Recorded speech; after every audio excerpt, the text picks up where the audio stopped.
Hello दोस्तों, आज हम एक्सप्लेन करने वाले हैं आईटी मूवी को जो कि 2017 में रिलीज़ हुई थी। वीडियो शुरू करने से पहले अगर आपने मेरे चैनल को सब्सक्राइब नहीं किया है तो सब्सक्राइब कर लीजिए, साथ ही रहे उस बेल आइकन को भी दबा लीजिए ताकि आपको नोटिफिकेशन मिलती रहे। तो चलिए शुरू करते हैं आज के एक्सप्लेनेशन को। मूवी की स्टार्टिंग में हमें दो भाइयों को दिखाया जाता है। बड़े भाई का नाम बिल है जो अपने छोटे भाई को कागज़ की नाव देता है क्योंकि बाहर बारिश हो रही थी। बिल का छोटा भाई इस कागज की नाव लेकर बारिश में खेलने के लिए निकलता है, पर तभी उसकी कागज की नाव बारिश के पानी में बहते हुए एक सीवर में चली जाती है। जब वो बच्चा अपनी नाव को ढूंढने के लिए उस सीवर के पास जाता है तब हम पहली बार पेनीवाइज को वहाँ देखते हैं। पेनीवाइज उस बच्चे को उसकी बोट रिटर्न करने के बहाने उसे अपने पास बुलाता है। उसके पास आते ही वो उसका एक हाथ ही खा लेता है। इस इंसिडेंट के बाद उस बच्चे का कुछ भी पता नहीं चलता कि वो कहाँ गया है। वो सब लोग ये समझते हैं कि वो मिसिंग हो गया है। इसके बाद हम एक लड़के माइक को देखते हैं जो एक शिप हाउस में होता है और उसे कहा जाता है कि वो एक भेड़ को शूट करे, पर वो ये नहीं कर। स्कूल में स्टूडेंट को देखते हैं। फिर हम एक लड़की बेवर्ली को देखते हैं जिसे उसके क्लास के लोग खूब चिढ़ाते हैं। गर्मी की छुट्टी शुरू होने से सभी बच्चे खुश हैं और वहीं पर हम एक लेडी को देखते हैं जो अपनी मिसिंग बच्ची मैनर था जो बिल और उसके फ्रेंड को काफ़ी परेशान करता था। वहीं पर हम बेवर्ली के बेस्ट फ्रेंड बेन को भी देखते हैं। वो दोनों आपस में काफ़ी अच्छे फ्रेंड होते हैं। घर लौटकर बिल को उसके डैड द्वारा डांटा जाता है क्योंकि बिल सोचता था कि उसका छोटा भाई अभी भी जिंदा है जो सीवर में गिरकर वहाँ से गुजर कर उस जगह पर गिर गया होगा जहाँ पर उसका डेड एंड होता है। लेकिन उसके डैड समझाते हैं ऐसा करना बंद करो क्योंकि उसका छोटा भाई मर चुका है, क्योंकि उसकी माँ को इस तरह से अच्छा नहीं लगेगा। मीट डिलीवर करते समय माइक एक दरवाजे को नोटिस जगह चीख पुकारों से भरी हुई है और दरवाजे के पीछे कई हाथ दिखाई देते हैं। अचानक वो दरवाजा अपने आप खुलता है और माइक के सामने पेनीवाइज होता है। इसी बीच हेनरी माइक को चिढ़ाने के लिए वहाँ आता है और वहाँ से चला जाता है। बिल का एक दोस्त बुक रखने के लिए अपने डैड के ऑफिस जाता है जहाँ उसे एक लेडी की भयानक पेंटिंग दिखाई देती है। इससे वो अक्सर डरता है। ये पेनीवाइज था जो उसे डराता था। वो हर किसी को डराने के लिए उन चीज़ों का सहारा लेता है जो उनके लिए डराने वाली थी। बिल अपने दोस्तों को लेकर सीवर लाइन की तरफ जाता है जबकि बेन लाइब्रेरी में बैठकर पोयम लिख रहा होता है और डेरी टाउन का इतिहास भी पढ़ रहा होता है। दरअसल ये वही जगह होती है। वो डेरी शहर में सभी घटनाओं के बारे में इतिहास पढ़कर जानकारी प्राप्त करता है। वो घटनाएं लोगों की मौतों के साथ जुड़ी थी, यानी यहाँ कई लोगों की मौत हुई थी। और फिर बेन को इनोसिनेशन होना स्टार्ट हो जाती है और ये और कोई नहीं बल्कि पेनीवाइज ही कर रहा था। बेन वहाँ एक उड़ता हुआ बैलून देखता है जो दूसरों के सामने दिखाई नहीं देता। बैलून का पीछा करते हुए बेन को वहाँ कई स्टैंडर मिलते हैं और वो उनका पीछा करते हुए लाइब्रेरी में पहुँच जाता है और तभी एक आधा जला बिना सिर वाला आदमी बेन पर हमला करने के लिए उसकी तरफ बढ़ता है, लेकिन वो बच जाता है। जब वो वहाँ से भाग रहा होता है तो हेनरी और उसके फ्रेंड उसे पकड़ लेते हैं। वो उसे बहुत परेशान करते हैं, यहाँ तक कि हेनरी अपने नाइफ से बेन के पेट पर एच लिख देता है। उसी बीच एक कपल अपनी कार से उसी रास्ते से गुजरता है। बेन उन्हें हेल्प के लिए बुलाता है लेकिन वो उसे इग्नोर कर देते हैं। इसके बाद बेन कार में एक रेड बैलून नोटिस करता है। इसका मतलब है कि वो कपल अब पेनीवाइज के कब्जे में है।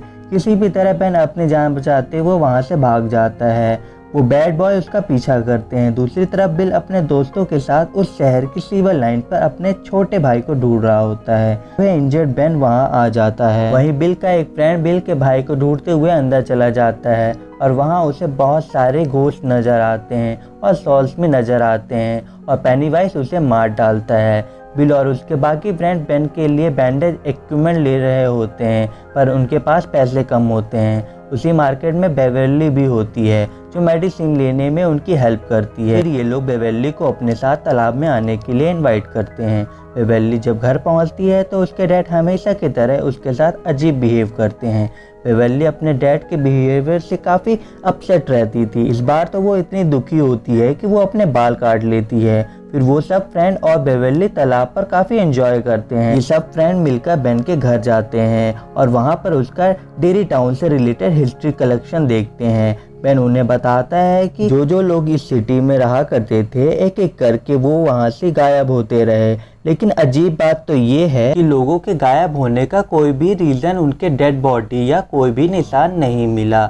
बस सिर्फ उस सिटी में कुएं के पास मरे हुए लोगों के कपड़े थे जो खून से भरे हुए थे और वहाँ पर खून खराबा आम हो गया, लेकिन उसके पीछे ये पता नहीं चल सका कि ये कौन कर रहा होगा। फिर हम बिल के फ्रेंड एडी को देखते हैं जो स्कूल से घर की तरफ जा रहा होता है और रास्ते में वो एक बहुत बड़े पुराने घर के सामने से गुजरता है और ठीक उसी वक्त उसके मेडिसिन लेने का टाइम भी हो जाता है और एडी वहाँ पर रुककर अपनी मेडिसिन लेने लगता है। और तभी एडी को उस घर से किसी की आवाज़ें सुनाई देती हैं। वो आवाज़ें सुनकर एडी काफ़ी घबरा जाता है, वो वहाँ से जाने लगता है। तभी घबराहट के आलम में उसकी मेडिसिन उसके हाथों से गिर जाती है।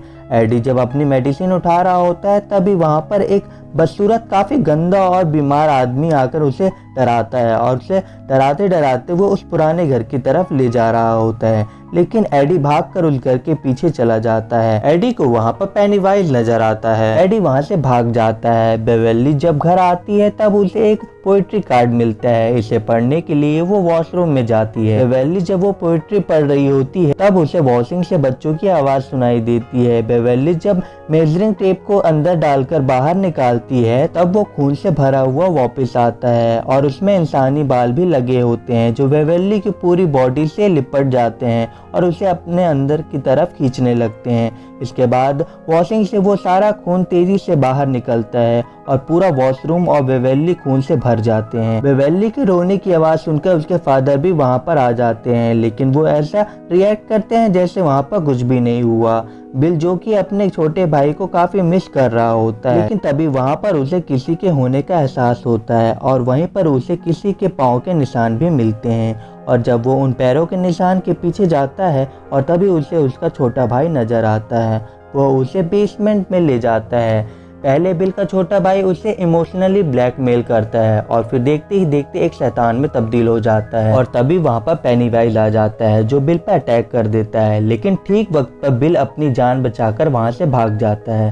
बेवर्ली उन फ्रेंड को अपने घर बुलाकर उन्हें अपना वॉशरूम दिखाती है। सब बच्चे भी देखते हैं कि वहाँ पर बहुत ज़्यादा खून है, लेकिन बेवर्ली सोचती है कि उसके फादर को ये सब क्यों नज़र नहीं आया। फिर वो सब मिलकर वॉशरूम क्लीन करते हैं और वो फ्रेंड आपस में डिस्कस करते हैं कि कुछ ना कुछ तो गड़बड़ ज़रूर है, क्योंकि उन लोगों के साथ भी कुछ ना कुछ अजीब व गरीब हो रहा है। वो जोकर उनको भी नज़र आता है। तभी कुछ फासले पर उन्हें हेनरी की कार और माइक की साइकिल नज़र आती है और वो माइक को बचाने के लिए फौरन भागते हैं। दूसरी तरफ हेनरी और उसके फ्रेंड ज़बरदस्ती माइक को कच्चा गोश्त खिलाने की कोशिश करते हैं और उसे काफ़ी पीटते भी हैं कि तभी कुछ दूर फासले पर माइक को पेनीवाइज नजर आता है जो एक बच्ची का हाथ खा रहा था और साथ ही साथ वो माइक को एक अजीब स्माइल भी दे रहा था। और तभी फौरन वो फ्रेंड वहाँ पर पहुँच जाते हैं और हेनरी और उसके फ्रेंड पर पत्थरों की बारिश कर देते हैं और वो लोग माइक को सेव कर लेते हैं। फिर वो ग्रुप मिसिंग होने वाले बच्चों की पोस्टर देख रहे होते हैं कि तभी बेन उन्हें बताता है कि उसने डेरी टाउन के बारे में दोबारा से पढ़ा है। वो कहता है कि मुझे पता चला है कि डेरी टाउन में हर 27 साल बाद ऐसे इंसिडेंट होते रहते हैं। इस इंसिडेंट में लोग गायब होते हैं और ज़्यादातर बच्चे, और ऐसा पहले तो कुछ अरसे तक चलता रहता है लेकिन फिर अचानक से बंद हो जाता है और फिर 27 सालों बाद ऐसा होने लगता है। वो लोग ये समझ जाते हैं कि कोई तो है जो 27 साल बाद आ जाता है और बच्चों को पकड़कर खा जाता है और इतना ज़्यादा शिकार करने के बाद 27 सालों तक वो बिल्कुल रिलैक्स हो जाता है और साथ में वो ये बात भी समझ जाते हैं कि वो बच्चों के सामने उन्हें उसी रूप में आकर डराता है जिससे वो सबसे ज़्यादा डरते हैं। और जाहिर है कि तकरीबन सब बच्चे जोकर से डरते हैं।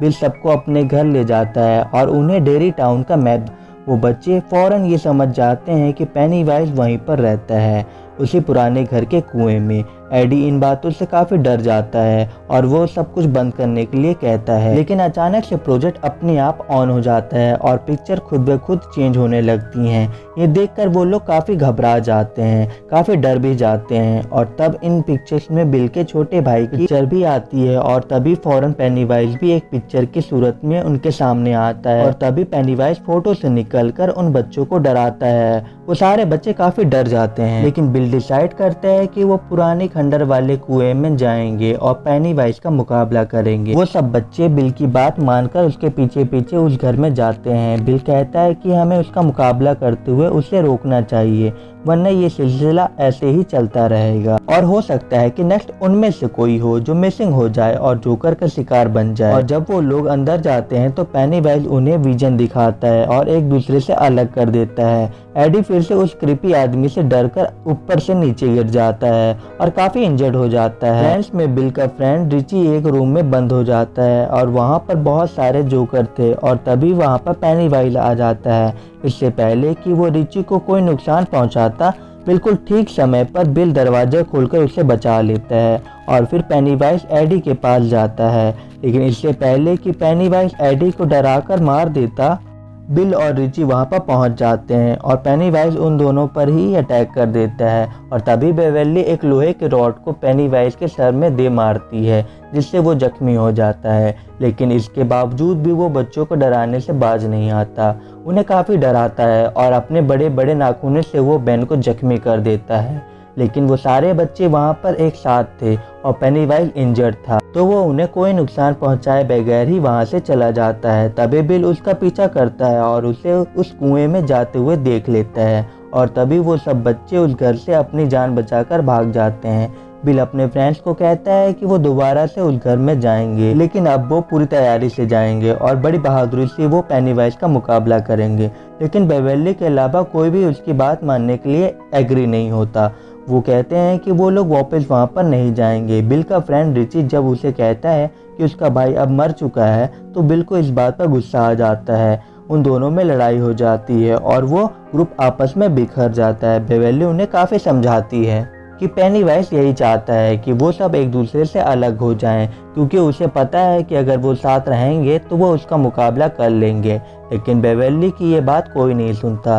दूसरी तरफ हेनरी को अपने घर के पास रखे गए लेटर बॉक्स के ऊपर एक रेड बैलून उड़ता हुआ नजर आता है, जो पेनीवाइज के वहां होने का साइन था। हेनरी जब उस बॉक्स को ओपन करता है तो उसे वहां पर एक नाइफ मिलता है। ये नाइफ उसी का था जो जंगल में गिर गया था जब वो बेन के पीछे भागा था। हेनरी अब उस चाकू को ले लेता है। वो पूरी तरह से पेनीवाइज के कंट्रोल में आ चुका होता है। पेनीवाइज हेनरी को बहुत फोर्स करता है कि वो अपने फादर को जान से मार डाले, जबकि हेनरी सच में पेनीवाइज के बहुत ज़्यादा कब्जे में आ चुका था और वो सच में ही अपने फादर को जान से मार डालता है। जब वो सो रहे होते हैं, बेवेली के डैड एग्रेसिव होकर उसके साथ ज़बरदस्ती करने की कोशिश करते हैं। बेवेली अपने फादर को पैर मार के वहाँ से भाग जाती है और खुद को वॉशरूम में बंद कर लेती है। लेकिन बेवेली का फादर वॉशरूम के दरवाजे को तोड़कर अंदर घुस जाता है। अपनी जान बचाने के लिए बेवेली सिंक अपने फादर के सर में मार देती है, जिससे वो इंजर्ड होकर बेहोश हो जाता है। दूसरी तरफ बिल बेवेली को ढूंढते ढूंढते उसके घर तक चला जाता है, जहाँ पर उसे उसके फादर की डेड बॉडी की सारी दीवारों पर पेनीवाइज का मैसेज मिलता है। वहाँ पर लिखा होता है, you die if you try. Bill अपने सब फ्रेंड को बताता है कि पेनीवाइज बेवेली को ले गया है और वो लोग बेवेली को बचाने के लिए फिर से एक हो जाते हैं और फिर वो लोग दोबारा से उस घर में जाते हैं। लेकिन इस बार वो अपनी पूरी तैयारी से पेनीवाइज का मुकाबला करने के लिए हथियार भी अपने साथ लाए होते हैं। दूसरी तरफ बेवेली के ऊपर खून के कुछ कतरे गिरते हैं, जिससे वो होश में आती है और वो देखती है कि वो एक गटर में है, जहाँ पर कचरे का एक बहुत बड़ा ढेर काफ़ी ऊंचाई तक लगा होता है और वहाँ पर बच्चों की डेड बॉडी भी हवा में फ्लाई करती है। बेवेली वहाँ से भागने की कोशिश करती है, लेकिन पेनीवाइज उस पर अटैक कर देता है और उससे काफ़ी डराता है। लेकिन बेवेली नहीं डरती। बेवेली बड़ी बहादुरी से उसका मुकाबला करती है। पेनीवाइज जब देखता है कि वो उससे नहीं डर रही, तो वो उसे उसका असली रूप दिखाता है और वो पेनीवाइज की एक डेड लाइट भी थी। उसे देखकर बेवेली फौरन बेहोश हो जाती है। सारे बच्चे कुएं से नीचे उतर जाते हैं, लेकिन सबसे लास्ट में जब माइक की बारी आती है, तब हेनरी उस पर अटैक कर देता है, उसे मारने की कोशिश करता है। लेकिन माइक हेनरी का मुकाबला करते हुए उसे कुएं में काफ़ी नीचे गिरा देता है। वो लोग जब नीचे उतर रहे होते हैं, तब उनका एक फ्रेंड उनसे बिछड़ जाता है और यहाँ पर पेनीवाइज उस भयानक पेंटिंग वाली औरत की सूरत में इस पर अटैक कर देता है। बाकी फ्रेंड अपने उस फ्रेंड को ढूंढ वहाँ पहुँच जाते हैं। पेनीवाइज वहाँ से भाग जाता है और तभी बिल को अपना छोटा भाई भी वहाँ पर नजर आता है। इसको फॉलो करते हुए ये बिल्कुल उसी जगह पर पहुँच जाता है जहाँ पर बेवेली भी थी। बेवेली हवा में लटकी हुई थी और बिल उसे नीचे लाने की कोशिश करता है और फिर बिल अपने भाई के पास चला जाता है। तभी बाकी फ्रेंड वहाँ पर आ जाते हैं और सब मिलकर बेवेली को नीचे उतारते हैं। लेकिन बेवेली होश में नहीं थी। वो सब उसे होश में लाने की कोशिश करते हैं, लेकिन स्टिल वो होश में नहीं आती। फिर बेन बेवेली को हक करता है क्योंकि वह उसे लाइक करता था। तो इसी वजह से बेवर्ली पेनीवाइज ट्रैप से बाहर आ जाती है और बिल्कुल होश में आ जाती है। पेनीवाइज बिल्कुल उसके छोटे भाई के रूप में काफ़ी इमोशनल ब्लैकमेल करता है और उसे अपने साथ घर ले जाने के लिए भी कहता है। फिर उसकी बातें सुनकर रोता है और कहता है कि मैं जानता हूँ कि तुम मेरे भाई नहीं हो, और उसे गन से शूट कर देता है। और फिर पेनीवाइज अपने असली रूप में आकर उन सब पर अटैक कर देता है। वो सब बच्चे एक होकर उसका मुकाबला करते हैं, लेकिन फिर पेनीवाइज बिल को पकड़ लेता है। पेनीवाइज उनको बताता है कि तुम लोग मुझसे जितना डरोगे मेरी पावर उतनी ही ज़्यादा बढ़ती जाएगी। वो कहता है तुम बिल मुझे दे दो, इसके बदले मैं तुम्हारी जान बख्श दूंगा और तुम यहाँ से चले जाओ। मैं इसे खाकर 27 सालों तक सोने के लिए चला जाऊंगा और तुम भी अपनी लाइफ में वापस चले जाना। पेनीवाइज की यही अल्फाज उसी पर भारी पड़ जाती है। वो सब बच्चे बिल्कुल एक होकर उससे लड़ते हैं। पेनीवाइज उन बच्चों का हर उस रूप में डराने की कोशिश करता है जिससे वो सबसे ज़्यादा डरते हैं, लेकिन वो बच्चे नहीं डरते। लेकिन अब पेनीवाइज उनसे डरने लगता है क्योंकि वो सब एक थे और डर भी नहीं रहे थे, और यहाँ तक कि मार मार के भी वो पेनीवाइज को काफ़ी जख्मी कर चुके थे। उन बच्चों का बिल्कुल एक हो जाना पेनीवाइज को हारने पर मजबूर कर देता है और पेनीवाइज डरते हुए भूखा ही 27 सालों के लिए चला जाता है और ये मूवी यहीं एंड हो जाती है।